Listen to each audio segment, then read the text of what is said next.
with your hosts, Joe Bond.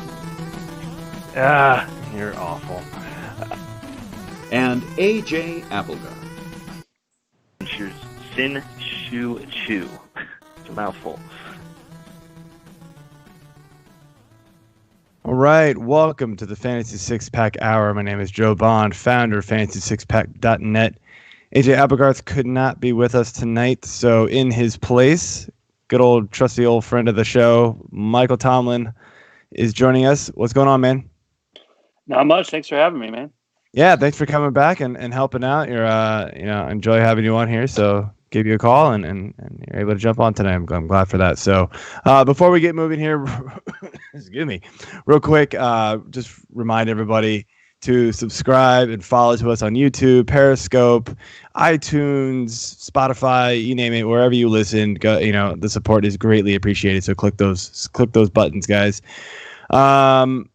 Man, we haven't had like a real newsy segment in a while, but this is like, it's actually needed this week for the first time in forever, it feels like. I've kind of been able to mix in a lot of the news stuff within like the topics, but these things are just kind of standalone items here. And obviously last week, COVID really shook up everything, man. People were on, standing on their toes, waiting to see what was going to happen. Obviously, the Titans game got postponed. Now we're hearing there's even more COVID with Titans, and an article came out today. You sent me the link from ESPN, but I'm sure it was covered a whole bunch of other places. They actually held a workout last week when they were supposed to be shut down. Like, how moronic do you have to be to do something like that? I mean, there's been talks amongst the Fantasy Six-Pack staff that, and I think Jeff, you were the one leading it, our producer here, was the one like, they've got to get punished. I mean, there's just no way around it. They've got to get, there was talk that like they might be forced to forfeit the Bills game. I'm not sure if that's really right, but yeah, Jonathan Chan also was in on those conversations big time. But I mean, I don't know, Michael, like, what do you think about all this? I mean, what do we do with the Titans? Or in the NFL in general, like, we're seeing this kind of be not treated as seriously across the league, it feels like. Yeah, when it's the one guy, like the Cam situation, it was the one guy, although now Gilmore. Now Gilmore so and we'll probably Mahomes coming soon. Yeah, then the picture comes out of them, their little. I love how like the entire team like made sure they were going to walk up to Mahomes after the game. Like, hey man, yeah, just breathing on him. But it's one thing when it happens, they get the guy away, he's in quarantine, whatever. But when your team goes directly against the orders from the NFL of staying away from each other and holds a public work, like how dumb is that? Like, they don't think that's going to get out. And so they hold a public workout, and then now more positives are coming out later. So obviously it was spread at the workout. And they have to do something because they can't just keep rescheduling every game. There has to be some sort of like consequence. Otherwise, it'll just keep happening. The problem is, they make them forfeit this game. Well, then what do the Steelers say? They're like, well, what about us? Why don't we just get the forfeit? We had our whole schedule worked around. So it's such a slippery slope with the forfeit. That's why I really don't know how else to punish them. It's almost like they have to be harder on the first one.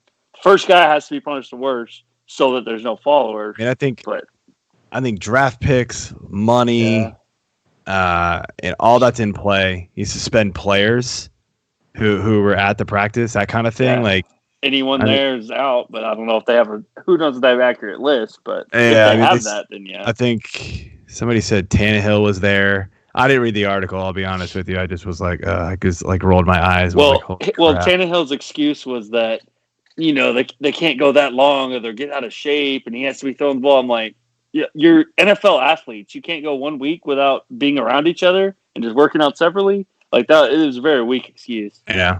It seems pretty silly. And yeah, you brought up the Gilmore situation, and we're waiting on more tests from the Patriots again. But who knows if this was just like, everything I'm understanding about the disease, obviously, is that you can have it for like 4 or 5 days and it won't pop up on tests. Right. So it's very possible that these guys had it on Sunday, even Friday, Saturday last week, and they were able to play Monday, and now it's popping up on Tuesday. So who knows, right? Like, there's so many people on that team that could have it, and it might just not pop up for like a few days. That's why it's so scary. That's why they got to shut down the operations of that team and does not let them practice and stuff. But they could pull a Titans. I don't know. And, there's no right way to handle it, just like there's no right way to handle your fantasy leagues about it all. Like, I mean, do you let someone name the possible replacement player? The money doesn't happen, but is that different than an injury replacement? It is. So I did do that. I will say I saw that tweet, that idea pop up on Twitter late last week, and I was like, that I agreed with it.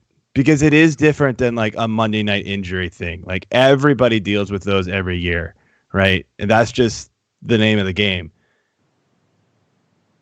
COVID's so different, man. Like, It just, like, one player knocks out an entire team. That's not right. And it possibly knocks out an entire team. Like what? It just seemed wrong to like give somebody a 0 because. Like, especially when you're talking about like Pat Mahomes and like Kelsey and like these big time players, right? You're like, they were like first 4-round picks, right? Yeah. Seriously, like I'm gonna lose them to COVID? Like, that seems silly. So I run 6 different leagues, and I said, look, if you want to play your Kansas City or your Patriots players, you can leave them in your lineup, but you must submit to me the replacement player before 1 p.m. Sunday. On a public forum somewhere, so either within it has to be public for sure, or within Slack for some of my leagues. And so thankfully I didn't have to use it, but I'll be honest with you, some people didn't even bother sending me replacement players. I was very shocked. I was like, okay, so you're gonna roll with it. I was like, you'll get a 0 if you have them in and they don't play, because I'm not gonna be like, oh, you mean you have 2 other running backs in your team and one went for 25 and one went for 5 and you just wanted to play the guy who scored 25? Go figure. So some people would definitely try to do that. Yeah, of course. So I was like, it has to be before the game started. And I'm okay with that. The problem is like, if it just keeps happening week after week after week, I expanded rosters in some league. I expanded IR in every league I'm in. But like, man, if we start getting multiple teams shut down, we're not going to have enough players. It's going to be worse than like these like 6 week refund. Yeah, I mean, I don't even know. So, and then like when you really start thinking about it, so eventually, if they start, postponing more and more games, they're gonna have to start extending the season. The fantasy season ends in week 16, no matter what. You can't extend the fantasy season, so you get hosed. Like, you don't get your players when you thought you were going. That's going to be tough if they extend it a couple weeks, and so everyone has like 3 bye weeks. That's gonna just be killer. I mean, like, here's the thing. Like, if they had just come out in the beginning and be like, everybody's got 3 bye weeks, boom. That was what we all came in doing. The right idea. But they're just going to make it up as they go along. They're going to change to go along. That's what's going to make it tough. And there's a couple leagues that just totally wiped out the fee. A couple of my leagues cut it in half. I have 2 leagues where everybody was just like, no, we must play for all the money. And of course, those were my most expensive leagues. I'm like, come on, guys. Like, are you serious? This is ridiculous. So I was kind of laughing a little last week because in those leagues, I have no Patriots and no Chiefs. So I was like, and no Titans and no Steelers. So I was like, you guys can eat this one. But I know it's going to come back to bite me. But yeah, I mean, it's a crappy situation. It's unfortunate that we're all having to deal with this, but I mean, hopefully we can get through with it and, still have a little fun playing fantasy. I will say this. I did baseball, and I was very disinterested in a lot of my leagues. Oh, I'm in a couple of those leagues, and you even asked. I was like, yeah, I stopped looking at it. Yeah. I donated my money. Yeah, that Dynasty League, the Dynasty Keeper League or whatever it is, I set my lineup. I made a few moves here and there. Somehow I won again. It's so silly, but like no, we didn't have a fee for that one. And then in the Fantasy 6-Pack League, it's a friends and staff league that we started like 8 years ago. We didn't pay any money for that one either. and I don't know. It was just kind of like whatever. Yeah. It just was like, it wasn't a big deal to me. So football, honestly, like I'm losing interest more every time there's like a COVID news thing that comes out. I'm just kind of like, I'll still do the research, I'll still do the ranking, I'll still do that because I run the site, but my teams might not get as updated as they normally would just because it just ends up becoming too much work to like figure out, which third stringer from this team can I pick up today? Like, that's no fun. Yeah, my weekly waiver stack run, that's definitely taken a hit as far as time. I'm not putting in all the backup waiver requests. I'm definitely not either, man. I feel you there. So, and I feel like we're not alone. So, moving on here, about some other news. Week 4, back to the week 4 stuff. Couple big injuries. Austin Eckler and Nick Chubb out for multiple weeks. Devontae Adams, like Monday night was such a shit show, dude. Yeah, Devontae not good for Adams top was receivers. Scratch, and I actually told a couple people to start Adams over their replacement. Now their replacements weren't any good, so it was kind of like whatever.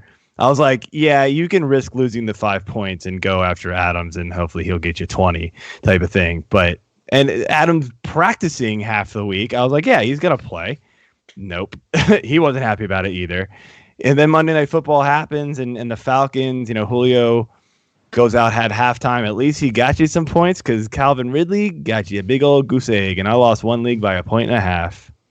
That's brutal. That was, I went into that like the guy I lost to had Mahomes, and he went up in the late fourth quarter after like Mahomes scrambled off, and I was like, oh, whatever, I still got you. It's 1.5 points. Nope. I was so tilted watching that damn Falcons game, man. I was like, Matt Ryan just like, there was one play. Ridley was open for 15 yards. Matt Ryan threw it like a 7-yard like duck, and I was like, what in the hell was that? I mean, he couldn't have been any more wide open. I just have no idea what happened there. So, Ridley's probably my most owned player, and after all the victory laps I took the first 3 weeks, really came back at me hard in week 4. Yeah, that sucks, man. And then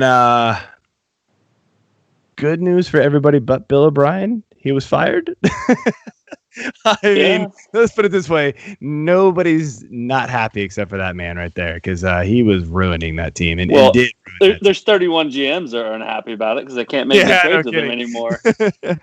I saw a tweet from, I forget who it was, Jason Moore, Fantasy Footballers, I think is his name. He was like, man, just imagine if he had a good wide receiver. Like, that's pretty good. That was pretty good.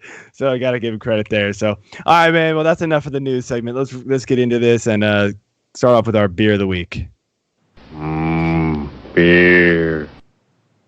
All right. You drinking anything tonight? Saw you had. I got to get off the beer for a little bit, so I got a little Crown and water in my Tech Yeti. All right, man. That's just a splash of water with the Crown. Drink Crown, but whatever. Then I drink it too fast. I gotta elongate it. Drink it too fast. Okay. So I am drinking an Other Half Brewery Deluge Double Dry Hop Imperial IPA, 8.6%. This is a good one, man. I gave it a 4.5 on Untapped. It's really smooth. It is pretty heavy. Because it is the double dry hop, but it's not a double IPA. It's just double dry hop, but it's pretty heavy, creamy at the same time. But it's good. I'm enjoying this. This is my last of the batch, so I saved it for the show. All right, no guests this week, so we'll just jump right into things. So advice column, as bye weeks are starting up, we've got Green Bay and Detroit on bye this week. So the question always comes, like, how do you handle bye weeks, right? This isn't a bad one per se because there's not a ton of players you're missing, and it's not, 6 teams like we're going to get in a few weeks, which absolutely sucks. Really what it comes down to is you had to plan ahead. I never say draft knowing, never draft around bye weeks. I never say that because like your team is going to change so drastically in the first 5 weeks of the season that the chances of you being hit hard by all those same bye weeks that you drafted is super unlikely. So never do that. But what I mean by planning ahead is you need depth, right? You can't draft all the handcuffing is fine, but you can't draft like all the handcuffs for all your running backs, right? Because then you're just stuck. You've got to draft good replacement players down the line, and that's why we have benches, right? For injuries, for bye weeks, and things like that. So, it seems like the cop-out answer, but really that's what it is. The easiest way to do it is you had to plan ahead, and you had to build depth on your team through waiver wire, through the draft, through trading, whatever it is, and honestly, like the second way to do this is trade. I think that's something you brought up. So you want to touch on that one? Yeah, I mean, as far as most of it, I'm same as you. You had to have done this a month ago in your draft. And even if your team's been good the first few weeks, you still have to pick up on the waiver wire so that you can replace those guys when they're on the bye week. But something that I've started to look at a little bit more, especially in leagues where only like 4 teams make the playoffs, so every win counts a little more. Is when you're looking at trades, maybe not this early, but maybe a little in a few weeks. If you got 2 guys that are about equal, but one guy's already had his bye week and your guy hasn't had his bye week yet, you're basically getting a whole extra game out of him. And if there's 3 or 4 games left, that's pretty huge. So that's something you should factor in with your trades, though. I mean, it should have been the end all be all, but if even if the guy's a couple spots below him in rankings or in projections, but you get that extra game out of him, then I think that's worth looking at for sure. Yeah, absolutely. And the last thing I'll say is, I mean, look, it's inevitable somebody's just going to get hit hard with a bye week, or you're looking at your replacement guys and you're like, I mean, they're safe. They're going to get me like 7 points. You're looking at your opponent and you're like, just going to get steamrolled this week if I put this lineup in. Go on the waiver wire, man. Seriously, you can drop some of those safe players. The guys that are just, they produce, but like they're never going to have a high ceiling unless something totally fluky happens. Go out and get some of these like random waiver wire guys that could completely blow up. No names come to mind right now because they're not available in my leagues, but there are guys out there that just in every league, you're going to see a guy who's consistently in like 1, 2, 3, maybe 4 points, but we'll have a week or two every year where it's 20, 25, like because he scores a couple touchdowns, right? Take a chance on some of those guys, especially if the matchup is right. And I'll tell you, I've done it a few times in the past, and I've won weeks because of it. It's so crappy. Like the other guy must feel like total dog shit when I do it because, like, man, you just lost to like some scrub, that I threw in. And he just like randomly had a blow up week, but like it's almost like playing DFS a little bit with it. It's like the salary saver guy. You're like, I'll just take a chance on him. Why not? It's funny you say that because last week in one of my leagues, someone like I hadn't really looked at it too in depth, and then I'm watching the games like, oh, he's having a huge game. I look down and someone freaking started Rex Burkhead against me. Oh, dude, that was 2 weeks ago. I'm like, are you kidding? Yeah, 2 weeks ago. I'm like, really? Rex Burkhead? He had like 10 points total in the first 2 weeks. And then he was hurt, but he was hit by injuries. He threw in Burkhead, and that's what happened. He had like 30-something points. It happened to me in 2 leagues in week 3. One was a DFS. One was a DFS league. Actually, actually, you're in it too. The Fantasy Pros daily fantasy thing. Yeah. The guy who won week 3 had Rex Burkhead. No way. It was like a 35-point game. I was like, oh, come on. Who's that guy? Then I go following him. Then I go to my dynasty league, and the guy I played started Rex Burkhead over me, and I lost by 4 points. I'm like, what? I look at his bench, and I'm like, there's literally no reason why you should have actually started Rex Burkhead, but you did. Made no sense. Cam had every goal line rush up until then, and then all of a sudden he got 3 goal line plays. I'm like, what the heck? I mean, maybe it was the James White was out thing, but this still didn't make He'd been out. Yeah. I know. It still didn't make any sense. That's crazy. It's maddening sometimes, but hey, I've done it to people. They do it to me. It's how it goes. Yeah, so, it goes back. All right, let's jump into some weekly topics here. Our first one is a segment that credit to you on the name here. You call it Breakout or Breakup. And so the idea here is we're going to go through a few guys that have had a decent start to the season, or like 1 or 2 kind of big games or starting to come onto the scene here. And we're going to kind of break it down and say whether or not the breakout's going to actually happen or if this is just kind of a fluke and maybe you should try to figure out a way to break up with them, probably via trade because they've got some value, right? So the first guy here I'm going to start with, and I get lots of questions about him every week on Twitter, it feels like, and it's T. Higgins. He's really come onto the scene here the last couple of weeks, kind of overtaken A.J. Green, who's really struggling to start the year.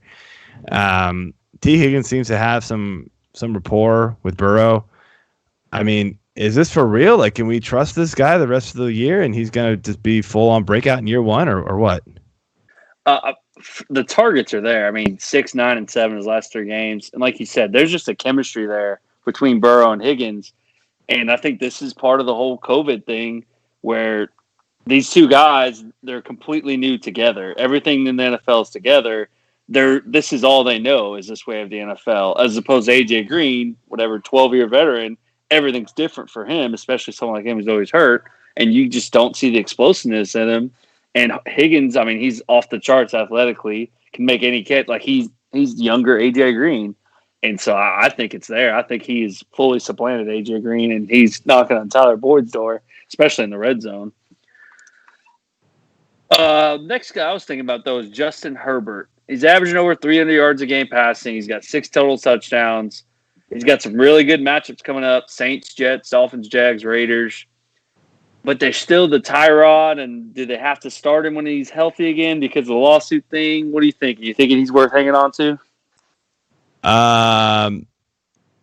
So in my opinion, still Herbert's still more of a dynasty guy. I'm probably not starting him in a lot of redraft leagues right now. It's still got that rookie aura around him that I'm like, I don't like rookie quarterbacks. But obviously, I mean, he's been firing on all cylinders here. The yardage is crazy. The touchdowns haven't quite been there except for last week. I mean, I'll tell you, this offense, he is surprising me. The offense is running way better under him than Tyrod. And I don't really see how they switch back to Tyrod once he comes back, unless Herbert just starts crashing down to earth. So, I mean, I think the breakout could be for real here. Is it startable? I think it's more of a streamable play in redraft leagues. He's the only guys, in my opinion, for quarterbacks that aren't streamable, in the stream area are guys like Mahomes. Lamar's still there, in my opinion. Josh Allen's there. Obviously, Russ. I guess Aaron Rodgers has come back into that category because he's like really just been like F you to everybody this year. But almost everybody else, maybe Dak. So there's like 6 guys. After that, like you can legit find reasons to sit everybody. They're going to have a bad matchup and not everybody's matchup proof except for those like 5 or 6 guys, in my opinion. And Herbert's the same way. I mean, Kansas City, you're going to be playing from behind, so obviously the passing yards were there. Carolina, the team's trash, but so fine, he got a lot of yards there. Tampa Bay was just a complete shootout. What happens when he plays in like a 17-14 type drag-out game? Because the Chargers defense is still pretty solid, right? You're gonna get those eventually with that team. They're gonna play the Denver Broncos, and it's just gonna be ugly, right? So let's see what happens there. Tampa does have a pretty solid defense, so I was kind of surprised to see him do what he did. Went toe to toe with Tom Brady. I will say that. So congrats to him, man. That was a hell of a game to watch. So, yeah, I mean, I'm with the breakout, but I mean, as far as fantasy value, like if somebody really wants to buy him from you, take it. Yeah, and you're gonna get it because you're gonna find guys that are gonna produce just like Justin Herbert. Right. So, next here is a guy Monday night that really won some leagues for people. And Robert Tonyan, 3 weeks in a row here. I think he has scored and obviously had the huge game Monday night, scoring 3 touchdowns. What are we thinking here, man? Is this like true breakout potential here with him or just kind of flash in the pan with all the injuries they've got? Well, first, we were talking about, you said about Devontae Adams not playing. I was playing against a guy who I was up 38 on, and all he had was Devontae Adams. He put him on IR and picked up Robert Tonyan. I didn't even look at that score. So I was like, he can't pick up anyone that can score 40 points. Oh, I was wrong. But man, brutal. Yeah, that was rough. But with Tanyan, I mean, yeah, he scored 3 straight. Obviously, 3 touchdowns isn't going to happen maybe again the rest of the season. So if you can sell him at his highest point for anything worth value, I would. If not, hold steady. Let's see if he can do that kind of volume, the 98 yards and 6 catches. See if he can do that with Adams on the field. I'm not sure if anyone can with the way Rodgers is targeting healthy Adams.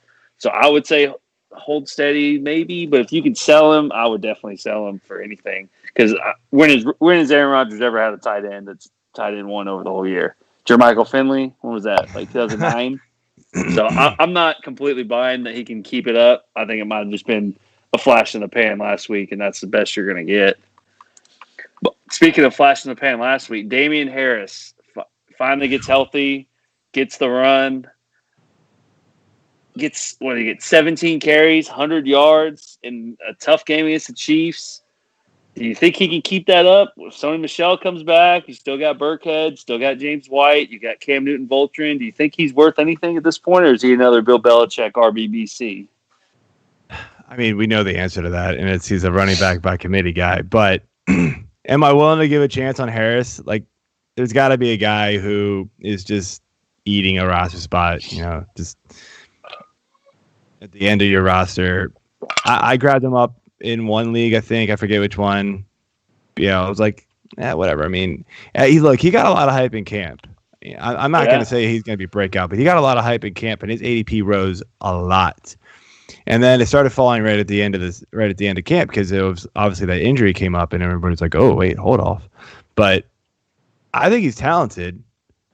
I just don't think breakout is ever going to be the possibility for any New England running back outside of like James White 5 years ago when he, caught like 100 passes or whatever it was. But that wasn't really a running back. That was more a receiver. Like, it was just crazy. Like, they just don't do it.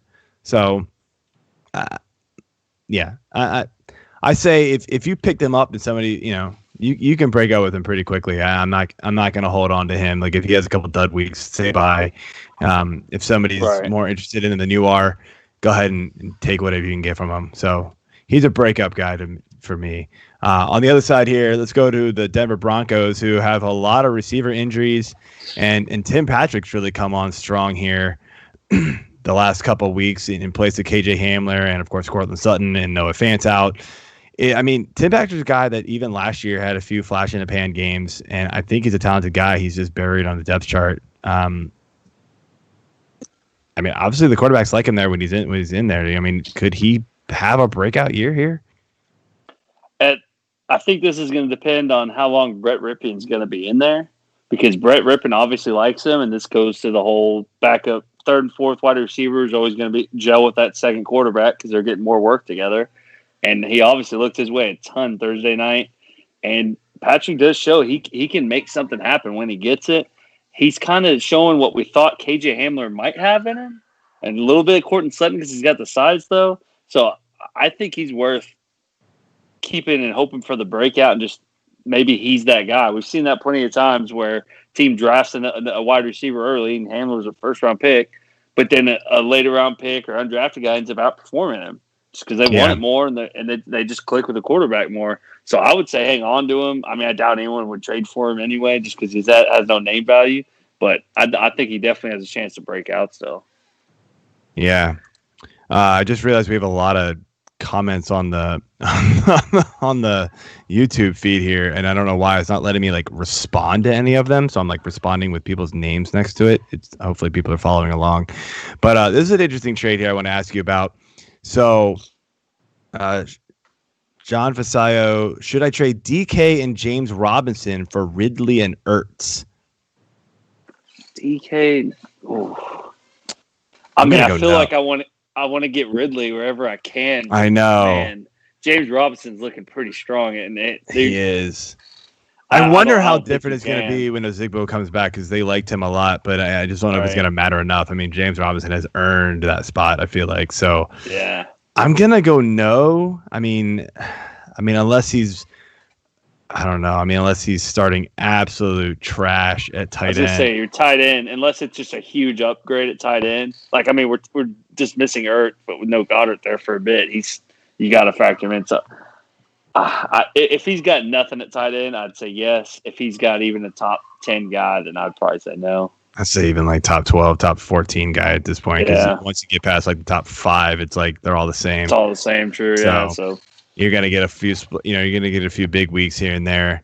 They keep DK and Robinson. So, all right. What you got? Next up, we got Dalton Schultz from my Dallas Cowboys.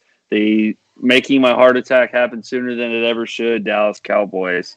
I mean, he's looked on fire. He's looked like everything we'd hoped Blake Jarwin was going to be. But the problem is, it's all based on target share. I think it was J.J. Zachariason does his percentage target table, and the Cowboys are actually 25th in the league in tight end target percentage. So if the Cowboys aren't throwing 50 times, then he's not going to have enough target share to really be worth it. So do we think they're going to keep throwing that much, or would it be time to sell high on him? Do they have a defense to stop them from throwing it that much? Cowboys fan, you know the answer to that? The answer is no. I'm in on Schultz, man. Like the way the tight end landscape kind of played out this year, it didn't really work out as well as I thought it was going to. I mean, there's still more guys than there have been in years past that you can rely on, but I thought there'd be more. But Schultz is the guy who is in this high flying offense, is still seeing quite a few targets, and I'm fine with it. He's gonna be at the end of the year. I think he's gonna be a top 10 guy, and to me, that's a breakout for somebody who was very unknown around the league. So I'm all in on him. I like him. I think if you have him, you got to hold on. So the last guy here is a fellow Bears fan behind the silent mic, Darryl Mooney, guy who he is. The Bears. Darryl Mooney has, to my own denial, he has passed Anthony Miller.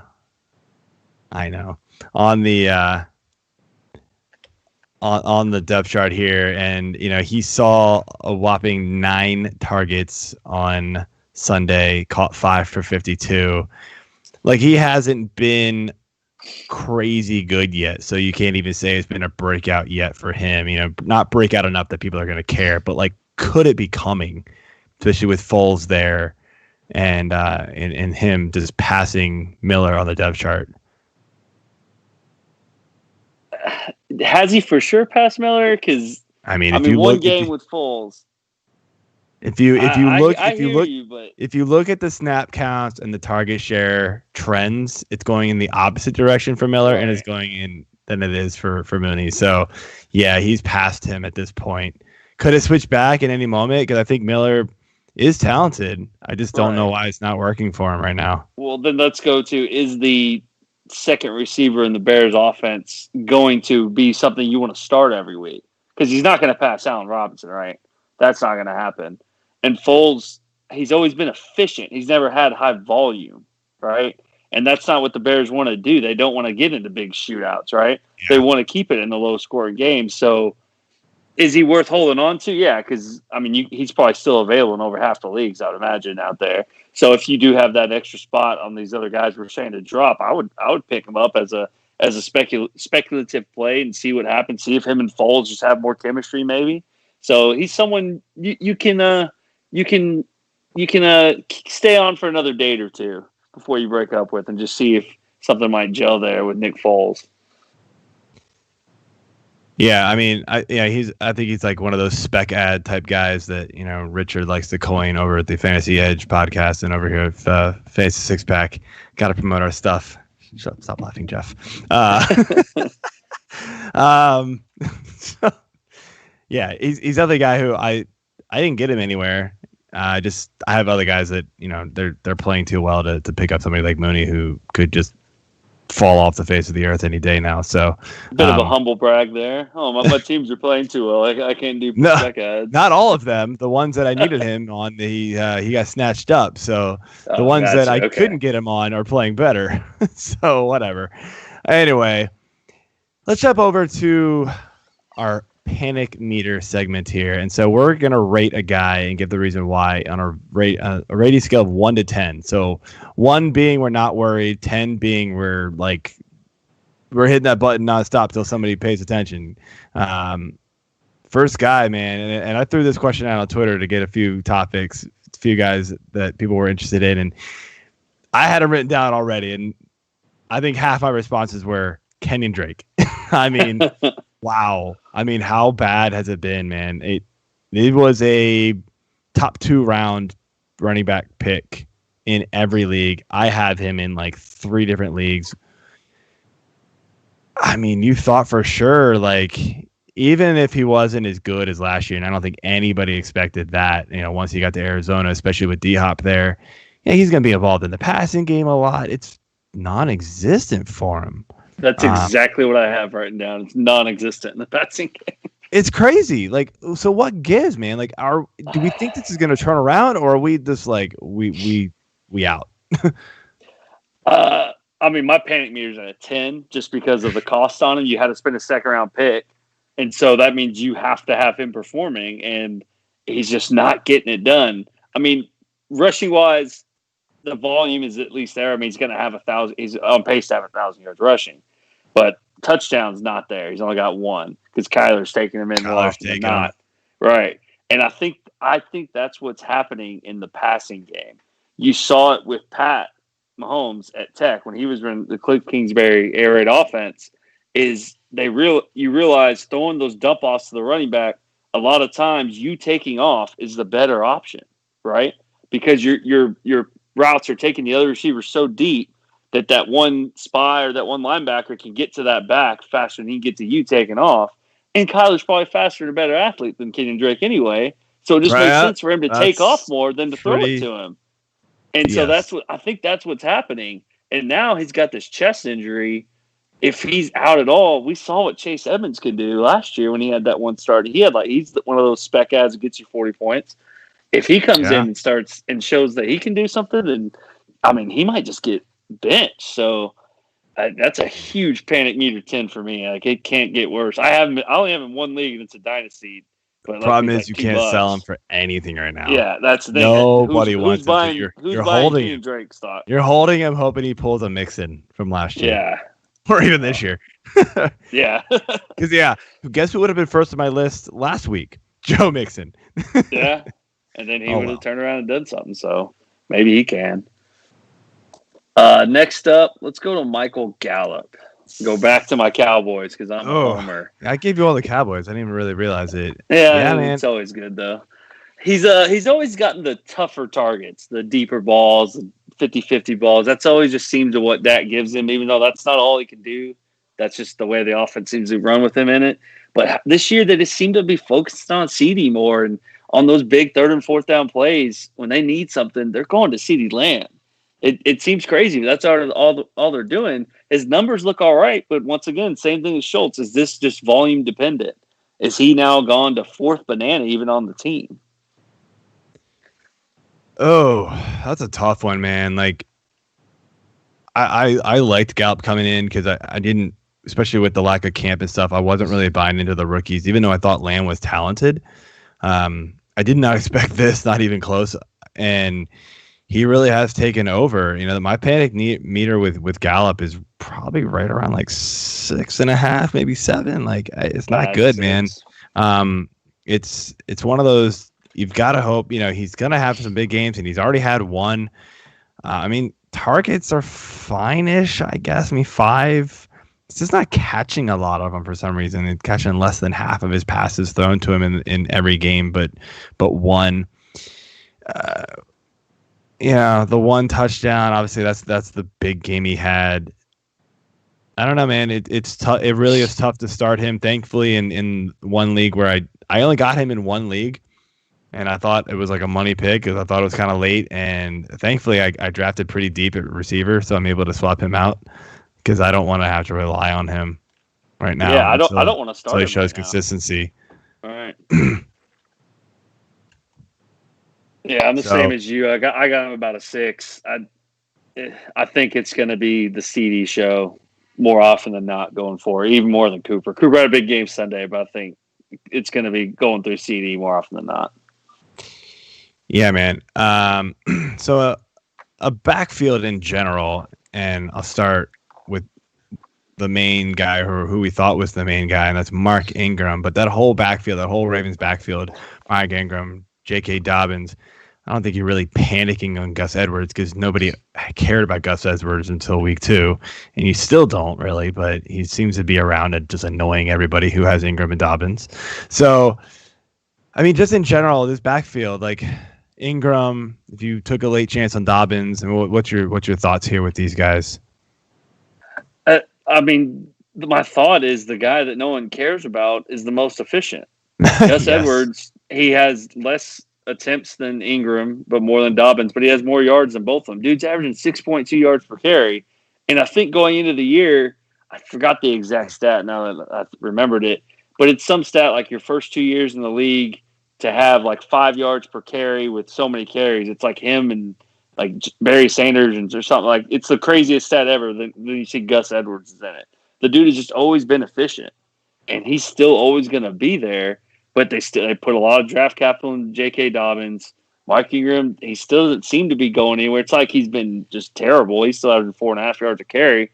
I think it's just going to be hot hand, and then that hot hand also has to try to steal away the short goal line plays from Lamar Jackson. So good luck trusting any one of those guys to start, really. I mean, it just reminds me, we'll probably get to it later, but the same as the Rams backfield. Yeah. You got three guys. You got a rookie they spent a lot in. You got a guy that's kind of been there for a couple years, but then good. Then an older guy. There's no winning. It's not someone's going to have a good game each week, but which one's it going to be? Well, and like last week, everybody was like, "Oh, all right, Henderson's this is his job. He finally did it. Like he had a couple good games in a row." And then what they do? They gave Malcolm Brown more touches. It was like, what? Yeah, and he wasn't even that good with it. It was like, what the hell? So it made Cam no Akers sense. was drafted 5 rounds ahead of both of them all preseason. So, and he's just now healthy.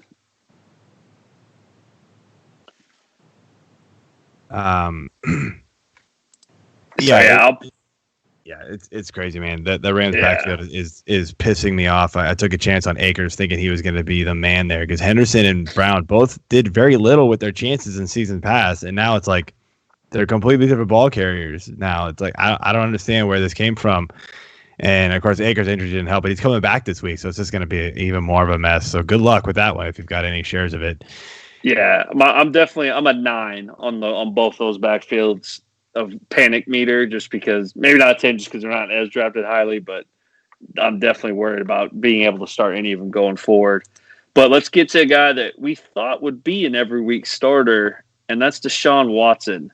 But like you said, Bill O'Brien is now gone, and Romeo Crennel taking over. And while he's a defensive coach, when he's been a head coach in 6 different seasons, he's averaged 22nd in pass attempts, never in the top 15. His points per game, 32nd, 30th, 8th, 30th, 31st, 32nd. So, yeah, he's a defensive coach, but that's when he's the head coach. You see the style of play that he is going to want to happen. That's a defensive-minded, slow play, slow the game down. So how worried are you about Deshaun Watson going forward? I mean, I probably put about a 5. I think Watson's still going to, he still has had some pretty good games fantasy-wise. I think NFL quarterback-wise, he's going to have a really bad year for him. Like, it's not going to be efficient. It's going to look ugly. They're not going to win a lot of games. There's going to be a lot of question marks. I don't know how much of it you can really blame on Watson, though. Let's be real. Watson's a baller. Watson's a baller, and we know it. He's got no receivers. He's got 3. He's got 2. I'd say 2 B receivers and like 3 C receivers. It's just I mean, come on. They traded D-Hop, who's arguably one of the best in the game. Like, come on. And then you gave him David Johnson, who runs like a 40-year-old sometimes. Like, no. And not a Carlos Hyde 40-year-old. Like he runs like a 40-year-old who shouldn't be in the game anymore. It's bad, man. Right. So it's just one of those like panic wise. I'm at a 5 because I think he's going to be in that like streamable range but he's not that must start guy anymore. So that's why it's a 5 because you probably spent a pretty hefty pick on him. I know in the contract league that we're in, man, I spent $200 on him. Oh yeah. Brutal, dude. Brutal. That's like brutal. I'm not happy about that. So I'd be happy to dump that if anybody wants it. I don't think I'm allowed to make moves. I'm over cap with no FAB, so I'm kind of giving up making moves in that one. All right. Go all in, man. You're doing well in that league. I'm not. Last week, finally, I had a good week, but All right, so over to another receiver here, and we mentioned him a little earlier, but AJ Green not playing well, coming off, multiple years of injuries so far, in the last couple of years. This doesn't look right, man, but what's your thoughts? I got a 10 on this one, too. I mean, we already talked about Higgins. AJ Green has less yards than Higgins, but he's got 50% more targets. So why would we keep throwing him the ball without that? He's got no touchdowns. He's got no explosiveness or highlight reel catches like we're used to seeing from the old AJ Green. He's just always been this figment of, if he don't get healthy. Well, I think he's healthy, and this is just what he is now. And that's just not a fantasy relevant person. He's the third option in a rookie-led quarterback offense. So, or rookie quarterback-led offense. So I got him at a 10, and if you can get anything for him, get something for him now. Because I think it's only going to get worse. He's almost in that droppable range, man. Like it feels weird to say drop AJ Green. Same thing, and I meant to say it when we were talking about Mark Ingram and Dobbins. Like, I'm ready to jump ship. I've got Ingram and Scott Fishbowl, and I haven't started the last 2 weeks and can't. He's getting 6 carries a game. You need multiple injuries for any of those backs or this guy to start. Actually, I did start him last week because somebody got hurt, and I was like, well, I guess I got to go back to Ingram. Forget who it was. Somebody got hurt, and I was just like, or maybe it was like COVID thing, and I was like, well, now I'm out of options. Yeah, so look how that worked out. Threw back in, and he scored, so it was okay, but it still wasn't a great game, honestly. Ingram was just rolling last year. I don't understand this complete split backfield thing. It's just not great. It's not great. I think with running backs, I feel like you've got to give these guys work. I mean, they get into a groove, and then you take them out, and they're like, well, now what? They get cold, and then you can put it back in. Right. I think running backs need the work. I mean, you can't keep bringing in one or two guys, but 3. This just seems a lot. Seems too much. It's too many. All right. Next up, we have another receiver, Mr. T.Y. Hilton of the Indianapolis Colts. Fun facts about T.Y. Hilton: he hasn't been higher than wide receiver 10 since week 1 of 2019. And he hasn't had more than 87 receiving yards. 87, not that much. 87 yards since week 15 of 2018 when Andrew Luck was still throwing the ball. So how are we feeling about T.Y. Hilton out there in Indy? 10. Yeah. Bye-bye. Bye-bye. Phillip Rivers has a noodle arm, dude. He can't throw deep. And that is not Hilton's game. Sure, he'll cut across the field and make some slants and stuff like that. But Hilton's game the last few years when he was finishing in the top 10 was catching 1 or 2 deep balls a game and getting you lots of yards, maybe a touchdown, maybe 2. That's what he was doing. Yeah. Dude, any owners are praying that they go back to Jacoby Brissett. Yeah, Brissett. Thank you. Because at least Brissett sucked, but at least he was just chucking it down the field. But the problem is Indy's winning games. They don't care.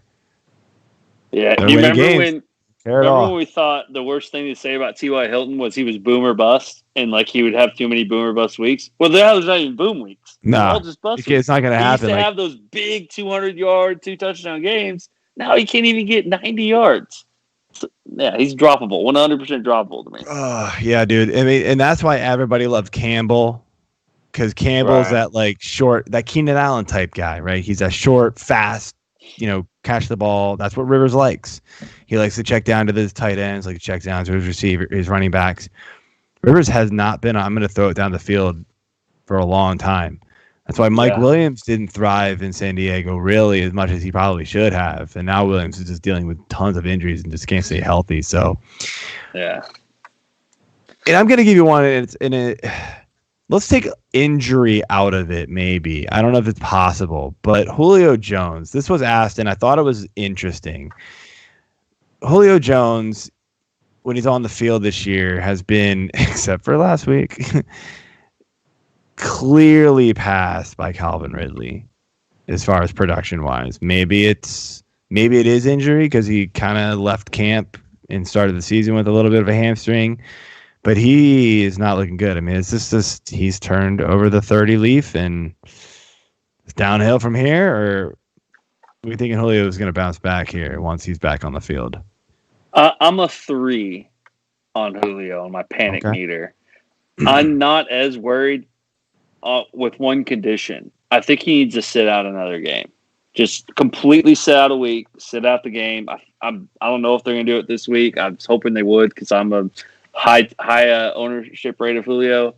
But I think he just needs to get fully right and not try to fight through because the dude's tough. He's always going to try to fight through. He hasn't missed so many games. He had an injury stigma, but he really just fights through mostly injuries. And I think if he can get fully right, he'll be fine. Well, has Ridley passed him? I think so. Yeah, that's very easy to say, although Ridley had 0 catches Sunday night. But I think you can't – there's no reason to move on from Julio at this point because the value you get from him is not going to be what he can still give you if he gets right. So I would hang tight on Julio for sure. Yeah, I'm obviously not dropping Julio, but the worry meter is climbing for him. You know, as we see less and less productive games from him, it'll be interesting next year to see like if he has like a really bad year, especially if it's like all hamstring related, to see him like drop to like the 5th round. How many people are just going to gobble that up? Be like, thank I'll you. have him in every league if that I happens. will too. Okay, he and I won't have catch another pass. If I get Julio in the 5th round, I'm getting him in every league. I won't have any Ridley because Ridley going like round 2. And I'll be like, nope. Right, for sure. All right, let's rifle through some injuries here.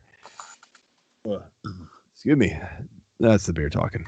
All right, so injuries here. Guys that we know are out. Obviously, Eckler out, grade 2, hamstring strain out. I think it was like 4 to 6 weeks. Nick Chubb is out with a knee injury. I actually haven't seen exactly what the injury is for some reason. I haven't either. Nobody's seen what that is. Just chugging some water, or maybe that's some vodka. I don't know. Okay, MCL. Chris Godwin out with a hamstring this week. OJ Howard on IR with an Achilles. Not a huge injury per se for like fantasy wise, but it does have implications for that team. You know, with Gronk and maybe great stuff like that. So that is interesting there. Sam Darnold will not start this Sunday due to an AC sprain, I think is what I meant to say. I don't know why I wrote strain. So we're going to see good old Joe Flacco. Oh, yes. It's going to be awesome. I know. I'm excited, man. The Jets were already awesome. Let's put in some Joe Flacco to that. Cam Newton, they haven't ruled him out yet, but, I mean, I'm hearing about all the things he has to pass to get back on the field, and it just seems super unlikely. I mean, you got to have 2 negative tests within a 24-hour period or something crazy like that. Like, yeah, I don't know how that happens if you've tested positive for COVID, within the last 8 days or whatever it is that he's had it, not even that long. So I'm guessing Cam Newton is out. Over to running backs, we got Leonard Fournette doubtful with an ankle, so roll out that Rojo, maybe pick up some Keyshawn Vaughn for desperation plays. Cam Akers is questionable with a rib injury, but it looking like he's going to return, as we mentioned before. Le'Veon Bell still in the IR, but I keep reading how they're targeting him to return this week. He's designated to return, but I keep hearing that they're like thinking he actually is going to return this week. So that's an interesting one. And Michael, the one thing I want to ask you is, what do we think about Lev Bell with Flacco in there? I mean, does it change anything for you, or is it still out? Well, okay. Well, first of all, let me go ahead and give you a preview of Tomlin's tips this week. How many more times are we going to get to bet against Joe Flacco? I mean, you got to take every opportunity you get. So the Cardinals will be one of my best bets. However, I do think that Flacco can help Le'Veon Bell. Because if you look at Flacco, like for some reason, I always kind of had a thought that, he got some decent yardage those years. He actually never averaged 270 yards a game over a full season. But the one thing he was good at was he made the right reads at the line for his running backs. The dude did check at the line a lot. And there's just some guys that can do that, like the Big Ben, the Rodgers, the Rivers, the Brady. No matter what back you put back there, they can make him productive. And you think every back that started with Flacco was productive. And I think that could help Le'Veon Bell and kind of give him more of a Big Ben up there that knows what he's looking at instead of a young kid like Sam Darnold who was just kind of running whatever play was called. So I think that could help Bell. And I think Darnold likes to try to throw it downfield a little more than to Bell. Right. But I also think Gase hates Le'Veon Bell and tries to game plan around him for some dumb reason. Like, hey, I have arguably one of the best running backs in the history of the NFL. Even if it was a team-specific type of thing that got him all that production, still think you have to be at least somewhat talented to do what he did. So, whatever. Anyway, Philip Lindsay, questionable with a toe, is also expected to return this week. Raheem Mostert, questionable knee sprain. He also hopes to play, which will kill all the value for Wilson there. And I think McKinnon will still be okay, but obviously he gets dropped a notch. And then Zach Moss is questionable with a toe. I haven't seen an update. I did these this morning, so I didn't get like the practice notes for today to see if Zach Moss practiced or not. I know he did not on Tuesday. So, lead the way with the receivers, man. All right, so receivers, we got Mike Evans and Scotty Miller, both questionable, but looks like both are probably going to play. If one of them does and one of them doesn't, the other becomes a must start in daily fantasy with Godwin and the other one out. I think Miller's still worth it this week if he goes. Devontae Adams, he's practicing again. I mean, he practiced last week, so he's looking like he's going to play this week. Still listed as questionable, though. Julio is questionable. He was limited, I think I saw today. Like I said, I hope they just sit him out, but I'm sure they'll just play him because, what are they, 1-3? Michael Thomas, I thought he was going to play last week. I think he's for sure going to play this week. They got to have him back. And then Henry Ruggs and Brian Edwards, both for the Raiders. It looked like Brian Edwards did not practice today, so he might not be a go. But Henry Ruggs did return to practice. But it's still up in the air whether he'll actually play, although I think he will. KJ Hamler for the Broncos, he was a no-go at practice today. He's actually already been ruled out. I wrote these earlier, and then I saw later that he was ruled out. So sorry, I forgot to update that. Sorry. Yeah, and then Deshaun Jackson, looks like he was limited in practice. If he plays, who even cares? Who wants to care about Deshaun Jackson? Because he'll hurt his hamstring on the third play again. Because that's exactly what he does, along with everybody else at the Eagles play. For real. Jordan Atkins is questionable with concussion. We'll see if he can get through concussion protocol. Gronk, no way, questionable with the injury. Once again, does anyone even own Gronk on the roster anymore? I'm curious. Scott Fishbowl. Jeff. Oh, sounding yes. Yeah, dude. Insider info. The Bears fan says that we got to play Gronk. Maybe I'll throw him in a daily lineup.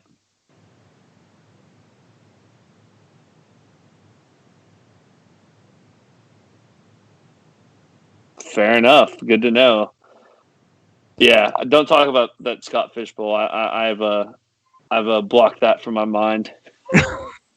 Since I was excommunicated because I disagreed with the emperor of the Scott Fishbowl.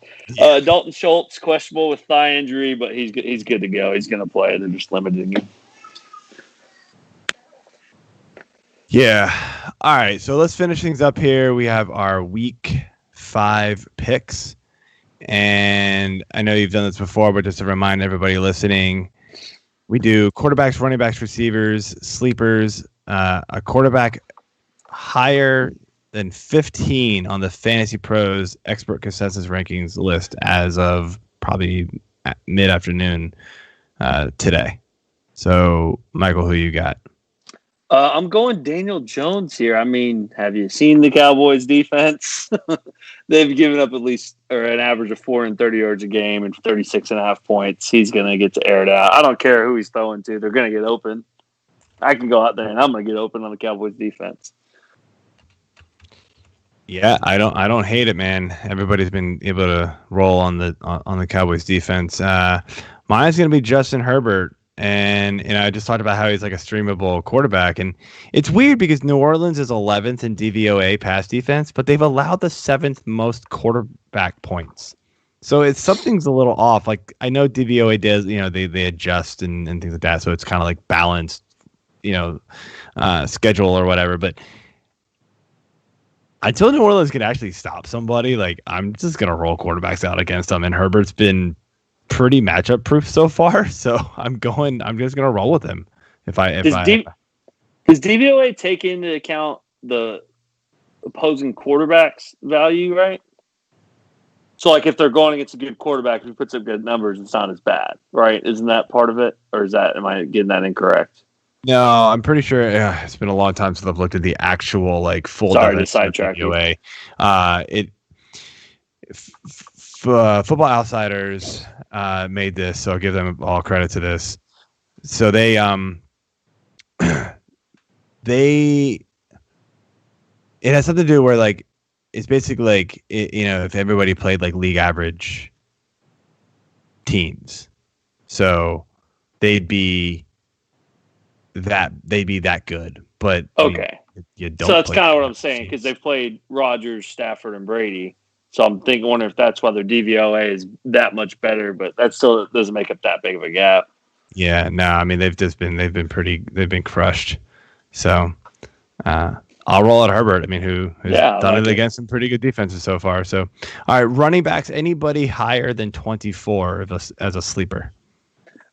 I'm going to go with the Ernest Johnson. He came in after Chubb went down, and he actually got more carries than Hunt. He had 13 carries. Hunt only had 11. I think people were hoping that Hunt would just become this top 5 back, me included. But I think they're going to give Hunt more work, but I think they don't want to overload him.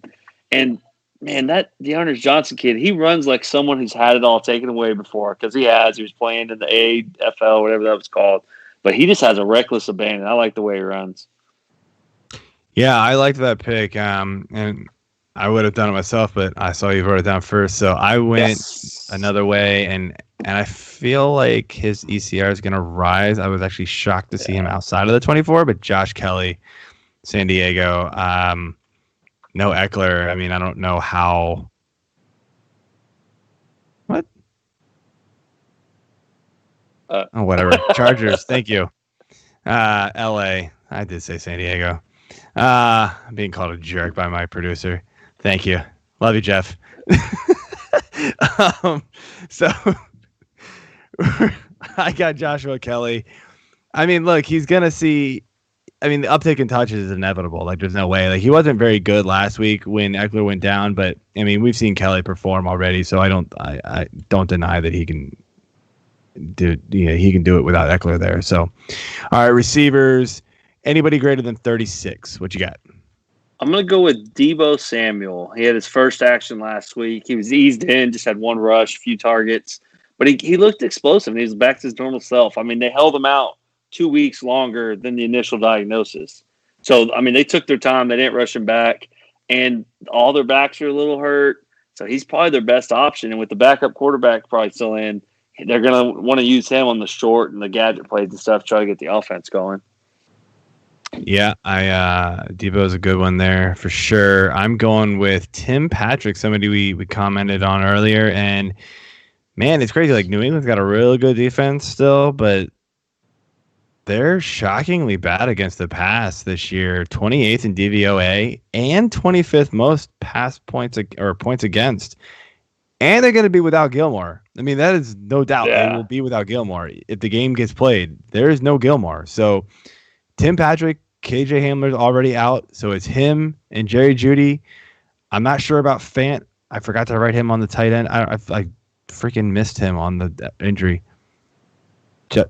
Yeah, so Jeff's just updating me. He did not practice, so I apologize for that. I was thinking about him earlier and don't know how I missed him on the injury report. So, yeah, so, I mean, Tim Patrick could just eat again, right? I mean, pretty easily here. Yeah, so I like that matchup. I completely forgot Gilmore being out. So, yeah, that's right. I mean, actually. I just was like, all right, let's do our plus here. Quarterbacks, anything within the top 12. I'm going to go back to Deshaun Watson. Yeah. A lot because of what I said earlier, but man, just that first week without O'Brien, who's more of an offensive guy, like everything's going to change. That's going to be a tough week for him. He's got a tough matchup. Yeah, I'm staying away from him. You wonder if they might actually have a better game plan and maybe not botch like timing and timeouts. And okay, I didn't say it earlier. Think about Bill O'Brien though. So Bill O'Brien, he's been a coach. He's been their coach 5 years. He's got 4 division titles. So Belichick has 5 in the 5 years. Bill O'Brien, Andy Reid have 4. Peyton has 3. Every other coach in the league, no one else has more than 2.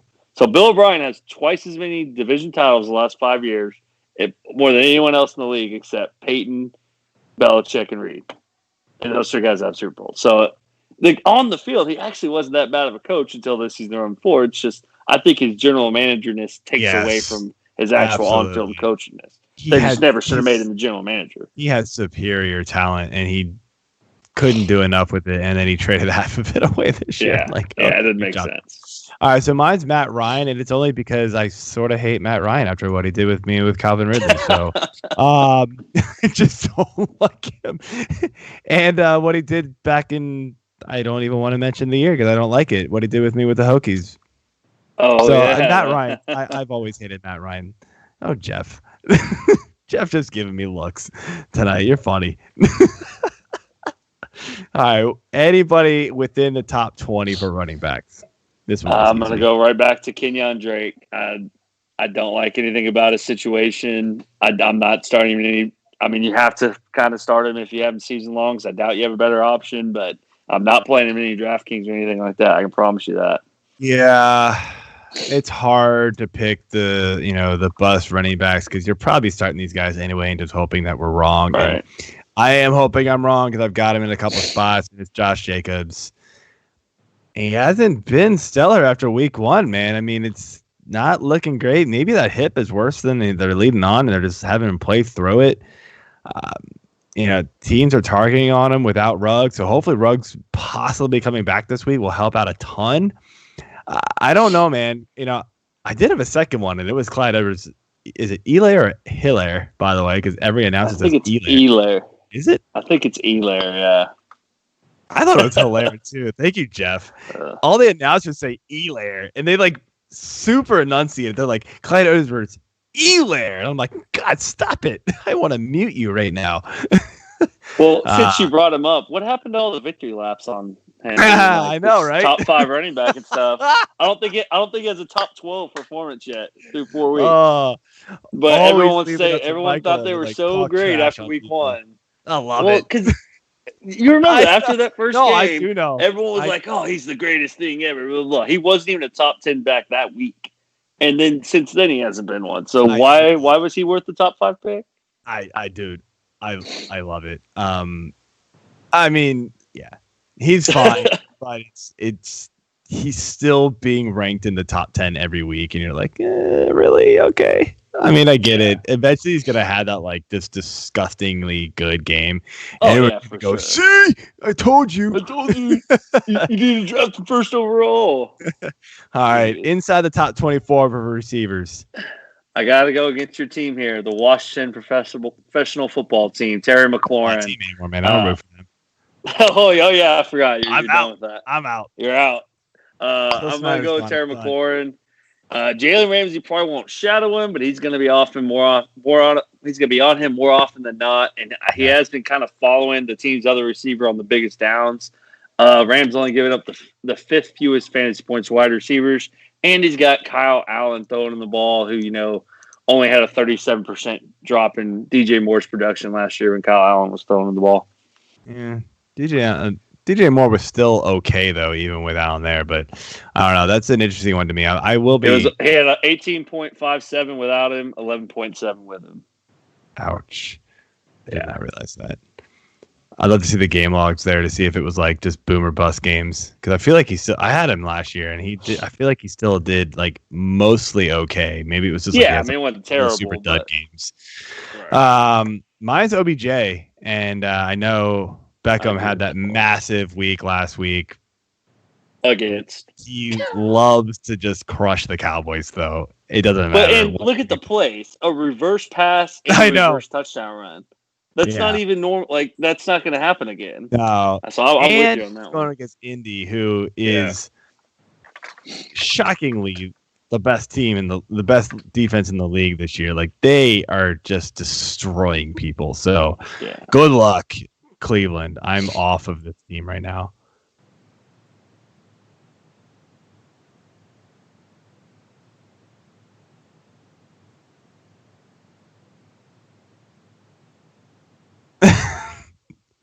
I'm ignoring you, Jeff. I don't know if everyone heard that. Good luck picking running backs outside of the top 24, Jeff, to be good plays. Anyway, tight end streamers. So we pick off of the Yahoo ownership percentage. Anything 40% or less, and I'm starting to realize I need to raise this because it's getting real bad. Yeah.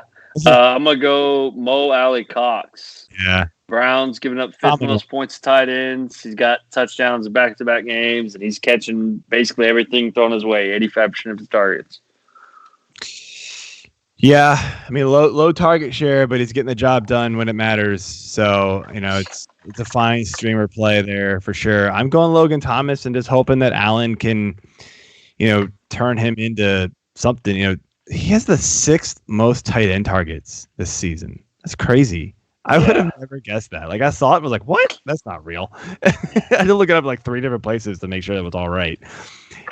I mean, hopefully Allen can turn that into something better than what it has been outside of week 1, right? It's just been kind of bleh since. So I'm going Logan Thomas if he's out there and you're desperate for some tight end work.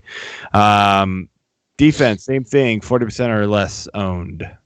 So I am going to go with the Texans here. The Jaguars are getting up the nice points of defenses, and that news story broke that J.J. Watt and Bill O'Brien had got into a heated argument. And if you know anything about J.J. Watt, he likes to prove people wrong.